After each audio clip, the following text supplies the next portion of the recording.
الحمدللہ آج کے اس پروگرام کا عنوان ہے اللہ ایک اور قبلے دو، دوسرا حصہ۔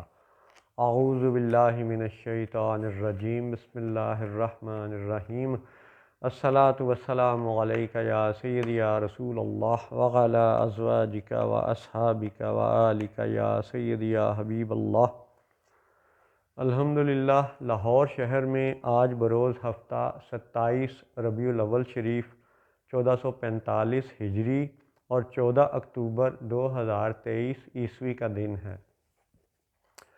اللہ ایک اور قبلے دو۔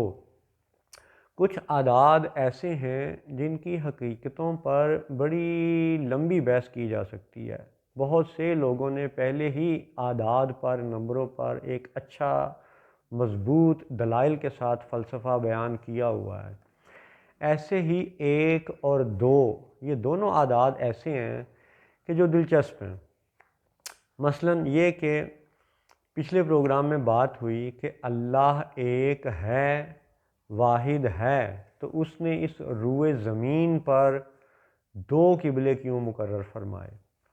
اچھا، پھر یہ ایک اور دلچسپ حقیقت ہے کہ مختلف مذاہب کی اگر آپ الہامی کتابوں کے جو موجودہ نسخے ہیں، جیسی بھی حالت میں ہیں، بچے کھچے ہیں، تحریف شدہ ہیں، جیسے بھی آج دستیاب ہیں، ان سب کو جب آپ کھوج لگائیں، مختلف علماء کرام کی آپ باتیں سنیں، پتہ یہ چلتا ہے کہ بڑے بڑے سب مذاہب میں کسی ایک مسیحا کے انتظار کا ذکر ہے۔ مثلاً یہودی بھی کسی مسیحا کا انتظار کر رہے ہیں، عیسائی بھی مسیحا کا انتظار کر رہے ہیں، اور ہندوؤں کے لٹریچر میں بھی کسی مہارشی کے آنے کا ذکر ہے کہ جب یہ دنیا بہت فسق و فجور سے، گناہوں سے بھر جائے گی تو کوئی اوتار یا کوئی مہارشی وہ آئے گا اور اس دنیا کو پھر سے ظلم سے نجات دلائے گا۔ یعنی یہ مسیحا کا جو تصور ہے، یہ ہندوؤں میں بھی ہے، عیسائیوں میں بھی ہے، یہودیوں میں بھی ہے، مسلمانوں میں بھی ہے۔ لیکن ایک بڑا دلچسپ فرق یہ ہے کہ باقی سب جو بڑے مذاہب ہیں، اس وقت دنیا بھر کے جو بڑے مذاہب ہیں، وہ کسی ایک مسیحا کے آنے کا انتظار کر رہے ہیں۔ اچھا، ہم مسلمان بھی کسی ایک مسیحا کے آنے کا انتظار کر رہے ہیں، اور ہمارے عقائد و نظریات کے مطابق، قرآن و حدیث کے مطابق، اس مسیحا کا ذکر المسیح عیسیٰ بن مریم علیہ السلام کے نام سے ہے۔ یعنی وہ مریم رضی اللہ تعالی عنہا کے بیٹے ہوں گے اور عیسیٰ ان کا نام ہوگا۔ ہم انہیں مسیحا مانتے ہیں۔ لیکن دلچسپ حقیقت یہ ہے کہ کلمہ پڑھنے والے خواہ سنی ہوں، خواہ شیعہ ہوں، خواہ وابی ہوں، خواہ دیوبندی ہوں، ساری دنیا پہ جب آپ غور کریں، باتیں سنیں، کتابیں پڑھیں، علماء کرام سے آپ ملیں، تو یہ پتہ چلتا ہے کہ مسلمان دو ذاتوں کا انتظار کر رہے ہیں۔ ایک ہیں المسیح عیسیٰ بن مریم علیہ السلام، وہ بھی تشریف لائیں گے، وہ یعنی عالم بالا سے اس زمین دنیا پر نازل ہوں گے، پیدا نہیں ہوں گے۔ اچھا، دوسرا یہ کہ ہم مسلمان ایک امام المہدی رضی اللہ تعالیٰ عنہ کے آنے کا بھی انتظار کر رہے ہیں۔ آپ رضی اللہ تعالیٰ عنہ کہہ لیں یا رحمت اللہ علیہ کہہ لیں، وہ یعنی ان کے لیے سلامتی کی دعا ہے۔ تو امام المہدی کا بھی ہم انتظار کر رہے ہیں، اور المسیح عیسیٰ بن مریم علیہ السلام کا بھی انتظار کر رہے ہیں۔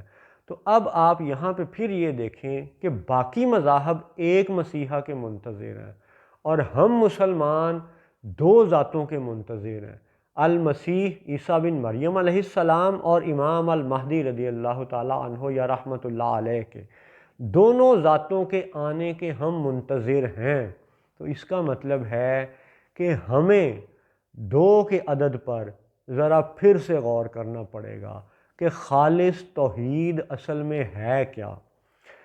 ٹھیک ہے کہ جو ہمیں 100 سال پڑھایا گیا کہ جی اللہ ایک ہے، یہ خالص توحید ہے، لیکن کیا یہ خالص توحید کا مکمل بیان ہے؟ کیا خالص توحید صرف اللہ کی وحدانیت کو کہتے ہیں؟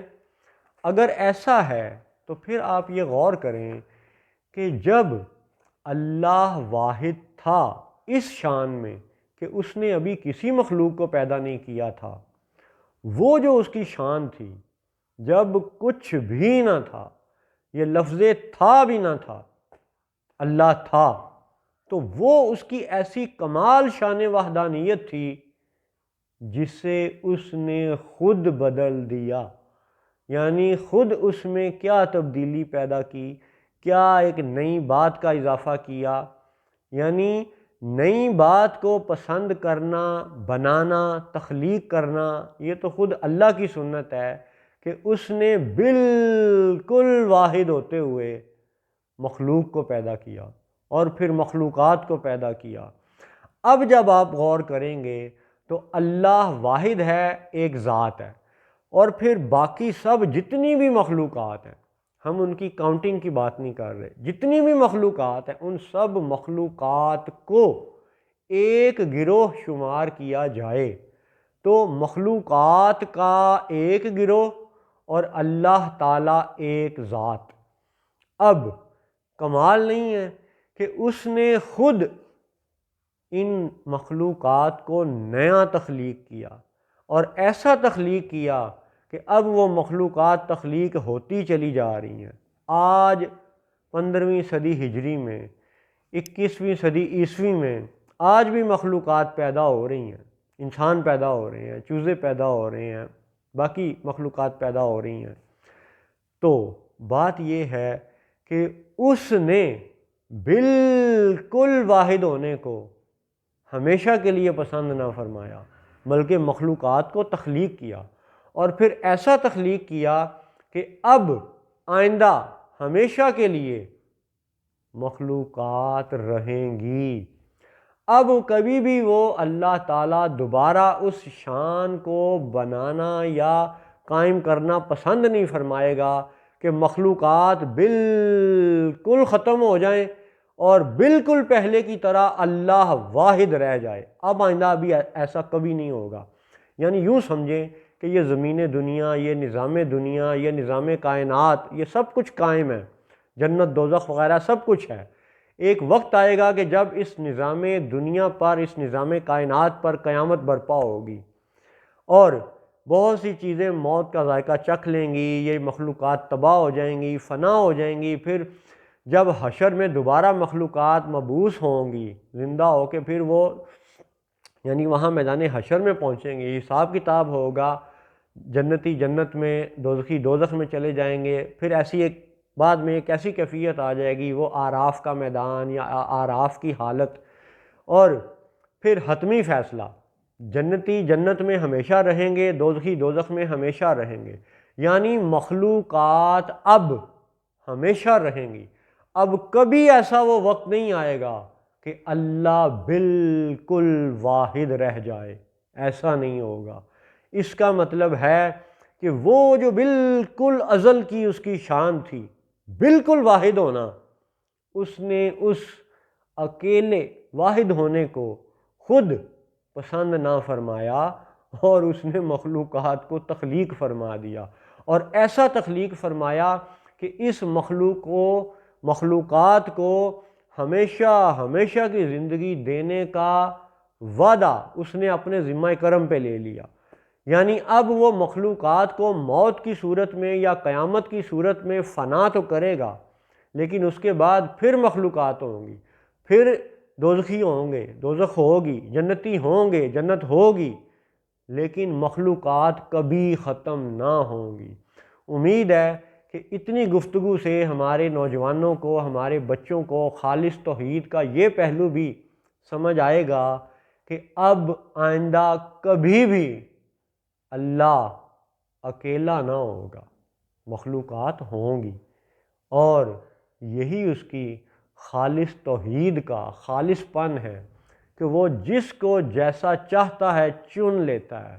اس چن لینے کو یوں سمجھو کہ اللہ ہمارے ماننے سے ایک نہیں ہے، بلکہ یہ اس نے اپنے فضل سے چن لیا کہ ہم ایسی مخلوقات میں شمار کر لیے گئے کہ جو اللہ کو ایک مانتے ہیں۔ یعنی کہ اللہ کو ایک ماننا ہمارے ماننے کی وجہ سے وہ واحد نہیں ہے، بلکہ یہ اس کا فضل ہے کہ ہم اس کو واحد مانتے ہیں۔ اس نے ہمیں اپنے فضل سے چن لیا۔ ایسے ہی زیادہ شانوں کے لیے، زیادہ عرفہ و اعلیٰ معاملات کے لیے وہ انبیاء اور رسل کو چن لیتا ہے، اور پھر کس شان میں چنتا ہے؟ وہ اس شان میں چنتا ہے کہ جب اس نے یہ مخلوقات تخلیق فرمائیں، دوزخ تخلیق فرما دی، جنت تخلیق فرما دی، زمین دنیا تخلیق ہو گئی، یہ نظام کائنات تخلیق ہو گیا، فرشتے پیدا کر دیے گئے، جنات پیدا کر دیے گئے، اللہ کی عبادت ہو رہی تھی، اللہ کا ذکر ہو رہا تھا، جنتی جنت میں تب بھی رہ رہے تھے اور اللہ کو سجدے کر رہے تھے۔ سجدے کی حقیقت سے، سجدے کے وجود سے، سجدے کے معاملات سے فرشتے اور جن پہلے سے واقف تھے، اور پھر آخر میں ایک کیفیت یوں ہوئی کہ پھر اللہ تعالیٰ نے اپنے دست قدرت سے آدم علیہ السلام کو تخلیق فرمایا، اور پھر حکم دیا کہ بھئی آؤ فرشتوں سجدہ کرو اس کو۔ تو فرشتوں نے یہ نہیں پوچھا کہ یا اللہ سجدہ کیا ہوتا ہے، ہمیں تو پتہ ہی نہیں، ہمیں تو بتا یا اللہ کہ سجدہ کیسے کرنا ہے۔ انہوں نے یہ سوال نہیں پوچھا۔ اس کا مطلب ہے کہ فرشتے اور جنات، یہ عزازیل جسے ابلیس کہتے ہیں، یہ سب پہلے سے سجدے سے واقف تھے۔ یعنی خالص توحید اگر صرف اللہ کو ماننا ہے، خالص توحید اگر صرف اللہ کا ذکر کرنا ہے، تو پھر اللہ تعالیٰ نے آدم علیہ السلام کو تخلیق کر کے یہ کیوں نہیں کہا کہ آؤ بھئی فرشتوں اور جنوں، یہ دیکھو میں نے آدم بہت اچھا بنایا، آؤ مجھے سجدہ کرو۔ لیکن اللہ نے اپنے آپ کو سجدہ نہ کروایا، حالانکہ اس سے پہلے اللہ کو سجدے ہو رہے تھے، فرشتے سجدوں سے واقف تھے، لیکن اللہ نے یہ فرمایا کہ اب آدم کو سجدہ کرو۔ اور وہ فرشتے جو پہلے سے اللہ کو سجدہ کر رہے تھے، سجدے کی حقیقتوں سے آشنا تھے، ان سب فرشتوں نے آدم علیہ السلام کو سجدہ کر دیا۔ تو یہاں پہ شرک اور توحید کے تصور کو پھر سے سمجھنے کی ضرورت ہے کہ آدم علیہ السلام کا وہ سجدہ شرک کیوں نہیں ہوا؟ غیر اللہ کو کروایا گیا سجدہ وہ شرک کیوں نہیں ہوا؟ ایک لمبی بحث دوسری طرف چلی جائے گی، لیکن ابھی ہم 1 اور 2 ان 2 کے اعداد کے حقائق پہ بات کر رہے ہیں کہ اللہ ایک تھا، سجدے اس کو ہو رہے تھے، جنت بن چکی تھی، فرشتے بن چکے تھے، جنات بن چکے تھے، سجدے ہو رہے تھے، لیکن سجدہ کس کو کروایا گیا؟ آدم کو۔ یعنی بشری صورت میں جو پہلے انسان تخلیق ہوئے وہ مسجود ملائکہ ٹھہرے۔ اور سوال یہ بھی پیدا ہوتا ہے کہ جب ہم جنات اور ملائکہ کی خصوصیات اور صفات کا ذکر کرتے ہیں، ان کی جو بیسک کریکٹرسٹکس ہیں اور جو انسان کی بنیادی خاصیتیں ہیں، تو بندہ حیران ہو جاتا ہے کہ ادھر تو ظاہری طور پہ فرشتوں اور جنات میں خاصیتیں زیادہ نظر آتی ہیں، لیکن سجدہ آدم علیہ السلام کو کروایا گیا۔ تو کیوں کروایا گیا؟ پھر یہی بات کہ اللہ ایک ہے، بے شک ہے، لیکن اب ہمیشہ مخلوقات رہیں گی، ایک بات۔ دوسری بات یہ کہ اللہ نے اہل جنت سے، ملائکہ سے آدم علیہ السلام کو سجدہ کروایا، اور پھر جب ابلیس نے انکار کیا اور پھر اس نے کوئی دلیل پیش کی، بیان دیا، سٹیٹمنٹ دیں، 3 باتیں اس نے کیں کہ قال انا خیر منہ، میں اس سے بہتر ہوں، خلقتنی من نار، کہ یا اللہ تو نے مجھے آگ سے بنایا، وخلقتہ من طین، اسے تو نے مٹی سے بنایا۔ اس کے بعد اس پر لعنت پڑی، اسے جہنمی قرار دیا گیا۔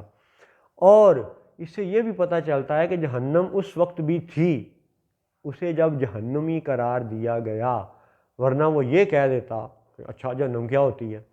تو جہنم بھی تھی، جنت بھی تھی، اور اللہ کا ذکر بھی تھا، سجدے بھی تھے، لیکن جنت اور دوزخ کے فیصلے اس سجدہ آدم سے یہ معلوم بات ہوتی ہے کہ جنت اور دوزخ کے فیصلے صرف اللہ کے ایک ماننے پر نہیں ہیں، بلکہ اس خالص توحید کے حقائق انبیاء و رسل کی تعظیم سے جڑے ہوئے ہیں، اور کس حد تک جڑے ہوئے ہیں، اور شرک کیا ہے، اور اس زمین دنیا پر دو قبلوں کی حقیقت کیا ہے، اس کو مزید سمجھنے کی ضرورت ہے، اپنے بچوں کو بتانے کی ضرورت ہے۔ تو بات یہ ہو رہی تھی آج کے پروگرام میں کہ باقی سب جو بڑے مذاہب ہیں وہ ایک مسیحا کا انتظار کر رہے ہیں، اور ہم مسلمان المسیح عیسیٰ بن مریم علیہ السلام کا بھی انتظار کر رہے ہیں، اور امام المہدی رحمۃ اللہ علیہ کا انتظار بھی کر رہے ہیں۔ تو دو ذاتوں کا انتظار کرنا ہمیں اس بات کا ثبوت مہیا کرتا ہے، دلیل ہے، اظہار ہے کہ دونوں وہ شخصیتیں دونوں قبلوں پر غاصب ٹولے کو ہٹا دیں گے اور خود نظام خلافت قائم کریں گے، یعنی یروشلم پر المسیح عیسیٰ بن مریم علیہ السلام نظام خلافت قائم کریں گے، اور مکہ پر امام المہدی رحمۃ اللہ علیہ ظالم نجدیوں کو، آل سعود کو ہٹا دیں گے اور نظام خلافت قائم کریں گے۔ السلام علیکم ورحمۃ اللہ وبرکاتہ۔